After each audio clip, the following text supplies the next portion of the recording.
Je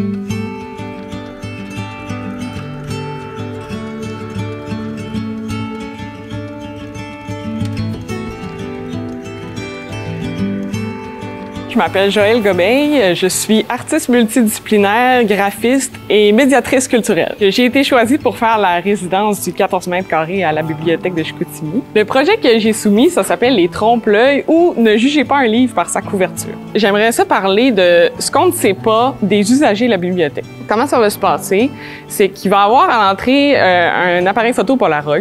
Donc j'ai invité les gens à se prendre en selfie avec l'appareil photo Polaroid et d'écrire derrière une petite confession, une petite phrase, quelque chose qu'on ne sait pas sur eux juste en les regardant. Je vais me servir des photos pour faire une espèce de grande tapisserie, moi, que j'aime appeler, avec tous les visages, mais qui vont être dessinés de façon un peu abstraite, minimaliste. Là. On va voir juste des traits simples. Et quand on va s'approcher de l'œuvre, on va pouvoir voir toutes les petites confessions qui vont être écrites. C'est super important pour moi que les gens viennent participer à mon œuvre parce que oui, tu sais, je pourrais créer tout ça dans mon atelier, mais là, je suis en contact direct avec le public. Je me nourris de ce que les gens viennent m'apporter, des discussions qu'on pourrait avoir.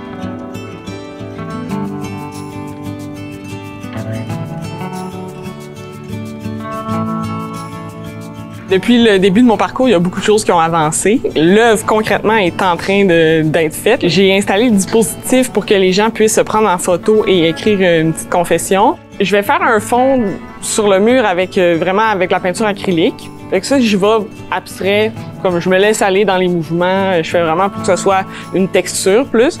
Puis après ça, ben ce que j'ai fait en recueillant les portraits, c'est que j'ai commencé d'avance à les dessiner sur mon iPad. Une fois que le fond est terminé, là, je prends mes dessins puis je les reproduis à l'œil en regardant mon dessin sur l'iPad avec un crayon acrylique blanc. Fait que je vais vraiment juste venir apposer toute la même couleur pour les portraits pour que ça se fonde un peu les uns dans les autres. Et avec un autre crayon plus fin, je vais venir retranscrire directement sur le mur les confessions. Et je pense que mon moment fort, c'est vraiment d'avoir discuté avec des inconnus qui sont venus me voir pour mon œuvre, puis qui étaient vraiment surpris de pouvoir participer à une œuvre d'art.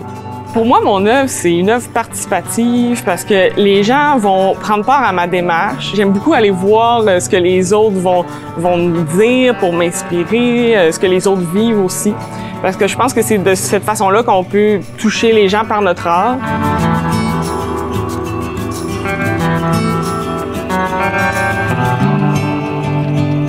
Je suis tellement fière d'avoir fait ça. Lors du vernissage, j'ai eu vraiment des bons commentaires. Je pense qu'en fait, les gens ont été quand même surpris du résultat final. Il y en a beaucoup qui ont participé avec leurs photos, puis ils savaient pas, ils se lançaient là-dedans, ils savaient pas à quoi ça allait ressembler. Dans la partie où j'ai commencé à faire les portraits, je pense que c'est là que les gens ont le plus interagi avec moi.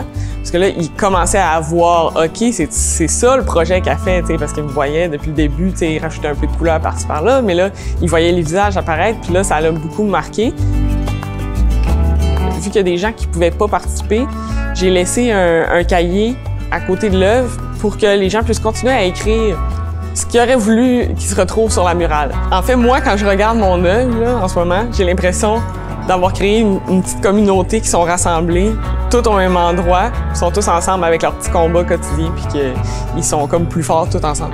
Mais puisque mon œuvre est là pendant 2 ans, moi, je pense que j'inviterais les gens à la bibliothèque à prendre le temps de s'arrêter, puis de regarder, en fait, c'est qui les autres gens qui côtoient ce lieu-là aussi comme eux, de regarder ce qui est écrit aussi, puis de continuer cette réflexion-là de vous, quand vous entrez dans la bibliothèque, qu'est-ce que vous montrez pas aux gens? Qu'est-ce que vous aimeriez qu'on sache un peu sur vous? Je pense que c'est aussi une façon de voir que l'art est là, est accessible, est là pour nous représenter aussi.